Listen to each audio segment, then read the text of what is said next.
Good morning, cadets, and welcome back to our Black Meat Wukong playthrough where, okay, we're starting with a fight here with our body Zubaije transformed, and right, already have a couple of Yagwai's entries to deal with. Okay, anybody else? No, of course, there's more. Is this actually gonna be a continuous section by any chance? That I'm gonna have to follow him. Or maybe these guys are just gonna keep spawning. Oh, I think that's the last one. Time was I guarded the Celestial River with my boys 80,000 strong, and the puny revenants dared to impede me. That grand transformation of mine was the only reason you're still standing here. A proper kneel to show gratitude would be appropriate, no? Yeah, I was about to say, these guys are gonna get back up, right? Or not? Fooled me once, never again. Deceptive tactics like this pose no threat. I'll go size them up first. Keep pace, boy. Right. Okay, I was expecting them to be just resurrecting. Right. Can we relax for a bit then? And look around. Oh, as much as I can look around, that is. Okay, first things first. Relics. Envious Tongue. To embrace his potency, we prepare. Okay. Oh. So, after consuming medicine, increase the critical hit chance of the next attack. I think there's just one attack, so not exactly. Immobilize. Affects all enemies around the target. I mean, this looks like if you want to use the immobilize during fights, like normal fights, which I'm kind of fine by it. Yes, I did get overwhelmed a few times, but I don't think this is something I would get. I think it's the third one. Because each equipped soak slightly increase the health recovery of the drink, which means I get more health. So yeah, I'm gonna get this one. Okay, pigment. I can upgrade to this one.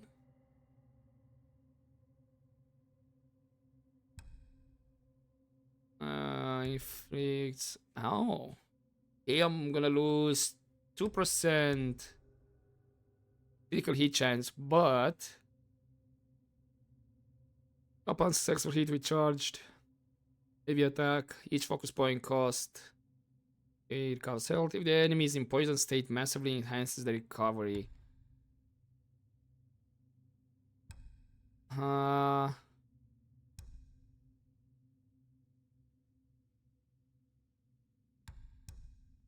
Sure, I can get this one, and hopefully I can put the bosses in poison state. Still don't know how that would be. Yeah, I get more attack. Okay, maybe. Right, journal.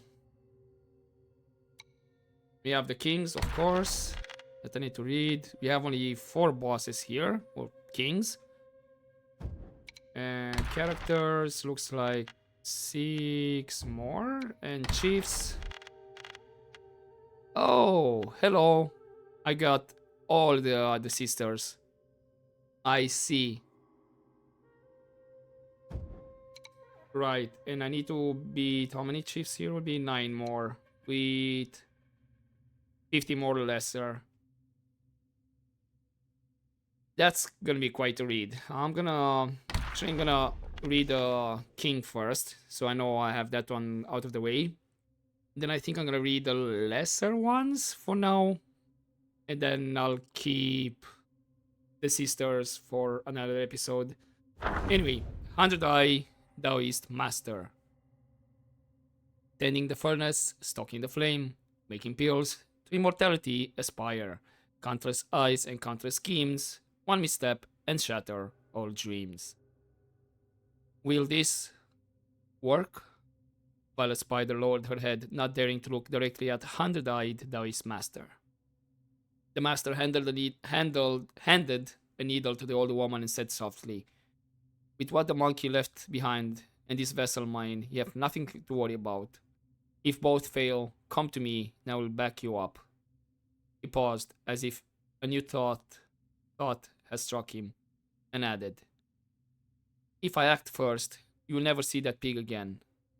Hearing this, the old woman quickly took the needle, thanked him, and left. Once the door closed, an immortal with a red scalp and a crane face came in, holding a fly whisk. He emerged from behind the screen, looking at the master imposingly. The master bowed respectfully and reported, With that pig in our hands, the destined one alone will not cause any trouble." The crane immortal remained non-committal and sighed. "Your little schemes are all under His Majesty's watchful eyes. He hasn't intervened out of respect for Her Majesty." The master chuckled dryly and replied, "Her Majesty's words, they've taken too much profit. This time, our principle and interest must be taken back." The crane immortal flicked his fly whisk and as if shooing away flies and said leisurely, "Once it's done, you leave. But they still have to stay." No expression could be seen on the master's face as he bowed deeply to the immortal. Damn. Okay. And the lessers should be 2, right? Yeah. Revenant Stalwart. Endless toil, no rest in view. Joy of nature, never ours to pursue. Serving others in vain we strive. Lamenting years, centuries alive. The stalwarts, summoned from the underworld by the Keeper, were the lowest ranking soldier back there. With their daily duties to maintain the flow of the underworld, being sent to the mortal realm was akin to the days of rest a break from their relentless toil. One day, as they patrolled Flaming Mountains, 4 stalwarts shared their stories. One pointed to Furnace Valley and remarked, "This lava here makes me think of my task back underground. Those who committed arson in life are sentenced to embrace searing hot copper pillars naked in our copper death. We had to fuel the fire and scrape off burnt flesh once and again. If we had a firewall like it here, it would surely make things easier." Another added, "True, and those who broke families in life go to our iron death. We plant an edge of the blade tree into their back and hang them on the tree. Our endless days are spent sharpening the blades and trimming the trees. Sometimes the blade cuts through their flesh and they fall with wounds wide open. That's when we stitch them up, carry them from the ground, and hang them on the blade again.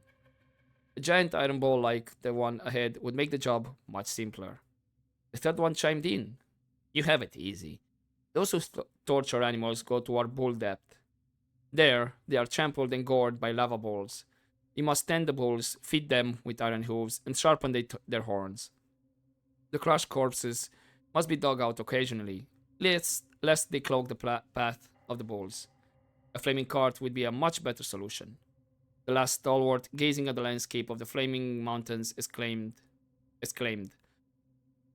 "This place is better than any of our deaths. Don't you see? This is the best death with state-of-the-art torturing tools. I'm now living my dream." Hearing this, all his companions pat in disdain and left. Oh, at least one was happy in this new area. Then we have the archer. He who brings tales of fault and blame is often caught in the very same game. Trust not the one who seems most fair, and in their goodness be aware. In the southern camp of the kingdom of Yoto, near the western side of Flaming Mountains, a cook in the army was tasked with delivering food to the soldier each and every day. During his routine, he often noticed a shadowy figure trailing him. When his courage led him to confront it, he discovered it was a pottery figurine armed with an arrowless bow, a truly peculiar sight. It is known that only the guilty are haunted. The cook, assured of his clear conscience, demanded, "Why do you always follow me?" The figurine, faced it, yet speaking from within, replied, "In a past life, we were from the same town and served together in the army. I was wounded by an enemy arrow, and you abandoned me. I was left to succumb to infection and die. My resentment prevented me from reincarnation, and Yama, the king of the underworld, made me a revenant. I have come now for your life." Puzzled, the cook asked, "Then why not kill me?" The figurine raised its bow, replying, "This bow shoots only arrows of punishment. You've been reasonably upright in this life, so I find no arrow to strike you. My only choice now is to linger aimlessly." The cook asked if there was anything he could do to stop its wandering, but the figurine spat back. "It was your fault. You should atone, not help me. Your debt will clear once you've recited Buddha's name for me 10,000 times and kneeled to each. Then I may find peace." Enraged by such entitlement, the cook argued, "Your fall in enemy hands wasn't my arrow. Your failure to evade wasn't my push. Leaving you was a choice, not a crime. Why blame me?" With that, he smashed the pottery figurine with his mill lead. The figurine shattered and turned to dust in the wind. Alas, even ghosts dread violence. Reflecting on one's action is essential, and kindness is a virtue. But beware of being exploited for your good heart, lest the accused becomes the accuser. Ooh, okay. That was a nice story. Okay, and I think we only had the second sister. I think I already selected the sixth sister by mistake right now. So I'm gonna need to read that one as well. Yeah, it's the sixth, fifth, fourth, third, and first. But that will be for next time. I don't want to have a full reading episode and nothing much happening. Let's at least find a shrine, you know. Thing is, I am gonna find more lesser Yaguais along the way to read. That's the only thing. Oh, there's a shrine. And there's a new Yaguai.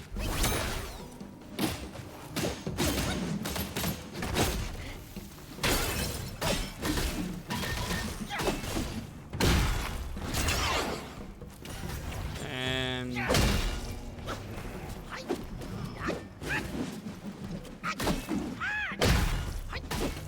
let's get rid of you. Ow, I thought maybe... Ah, alright. I'm doing this one as well.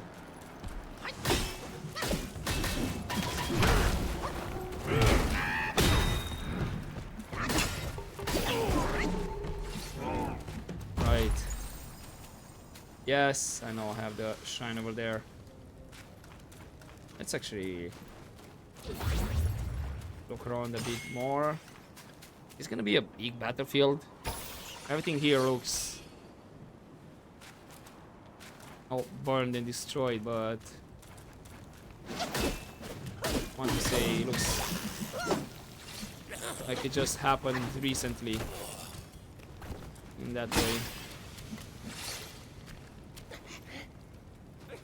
Okay, looks like there's just one way to go. It's that way.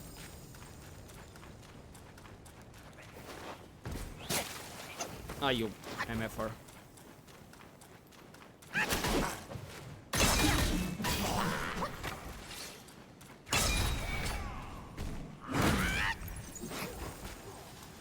Okay, somebody's fighting over there.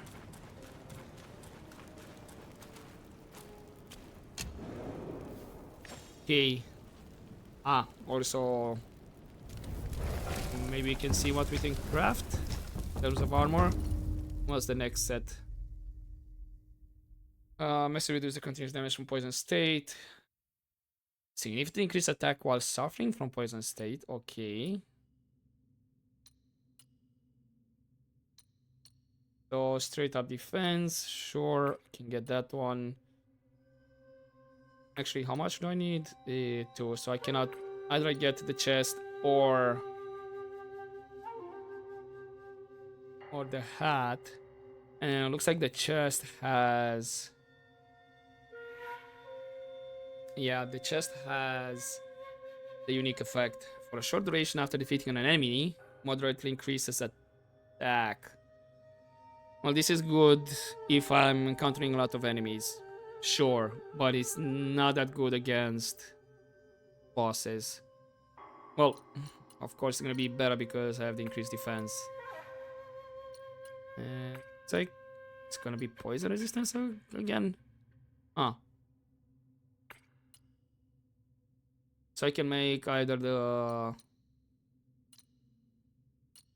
one just the chest, or I can go for the two set with the gloves and boots. When stained with mud increases. I don't know if I was stained with mud to be honest. So yeah, I'll craft these ones because it's more defense and poison resistance, and I have the two set bonus there. Okay. And then that, weapons.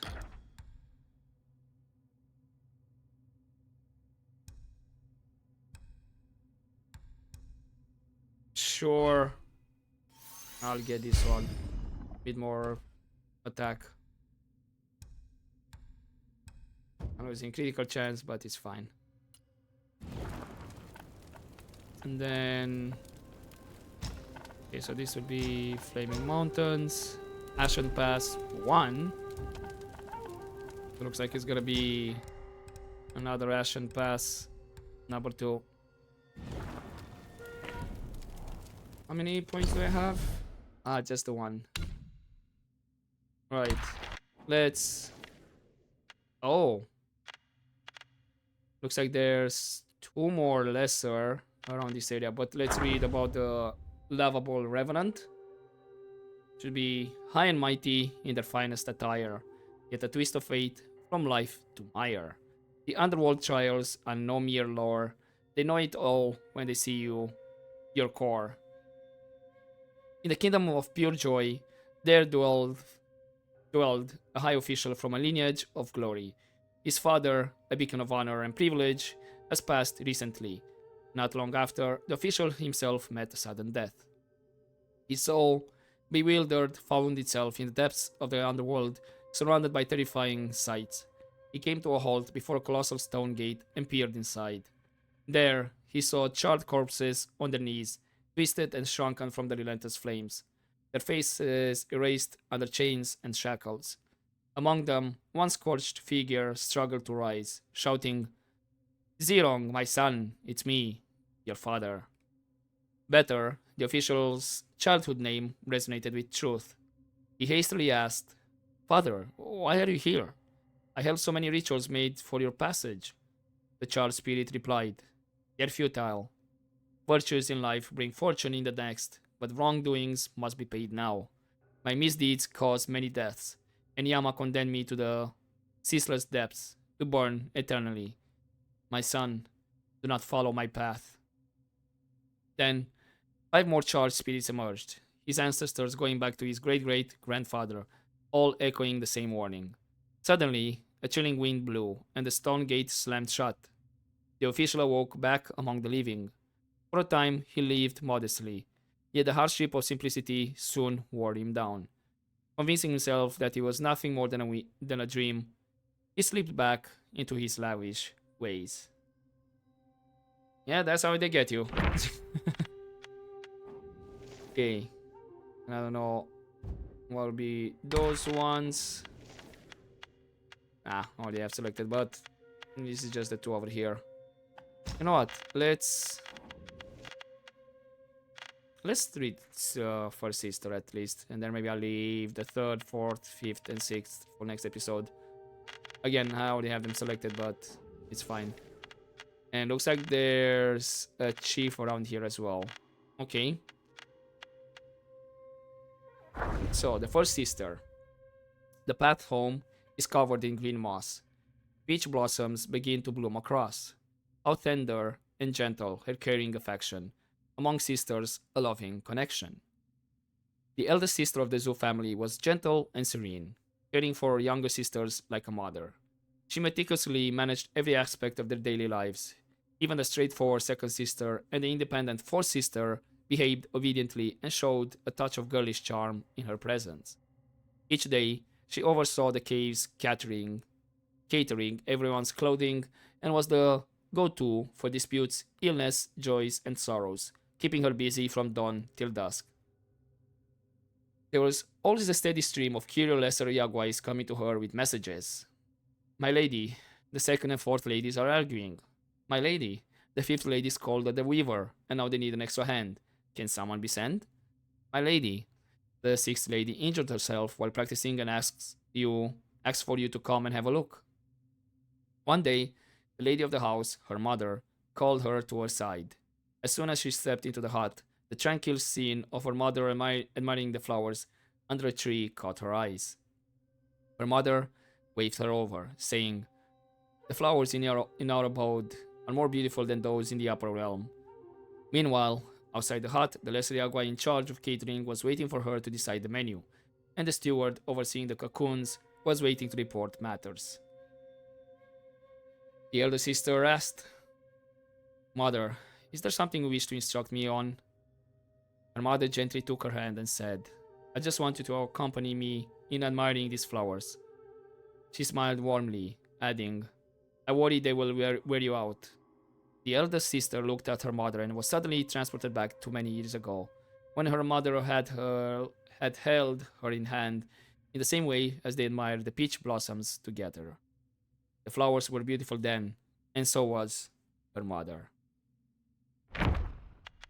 Yeah. Okay. We're gonna have a chief. No kings, right? That would be something. And unfortunately, I don't know how many meditation spot I have until I find one of them. Anyway, unfortunately, I think I'm gonna leave it here for this episode. It's not a lot of action. This was quite a bit of reading. And the next episode, yeah, I'm gonna finish reading with the rest of the sisters, just to be sure. It's gonna be like 4 reads, but then it's gonna be another chief and at least 2 more lesser Yaguais. Yeah, we'll see how long this reading is gonna last for the 3rd, 4th, 5th, and 6th. For now, I hope you enjoyed this episode, guys, and see you next time. As always, just don't forget to take care.